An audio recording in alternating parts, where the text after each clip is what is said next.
5 признаков того, что у вас растет маленький супергений. Если вы заметили хотя бы 3 из этих признаков у своего ребенка, поздравляю, вам очень повезло. Теперь ваша задача – внимательно развивать его способности. Он много говорит. Это знак того, что его мозг развивается быстро. Каждый вопрос, история или случайная мысль помогают ему учиться думать и выражать свои мысли. Он не может усидеть на месте. Ребенок много прыгает, бегает и играет. Не останавливайте его резко. Вся эта энергия развивает тело, координацию и уверенность.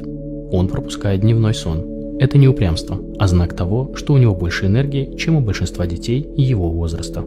Ему трудно сидеть за столом. Да, это может быть утомительно, но любопытство и желание исследовать – часть яркой личности. Не подавляйте этот огонек. Он легко плачет.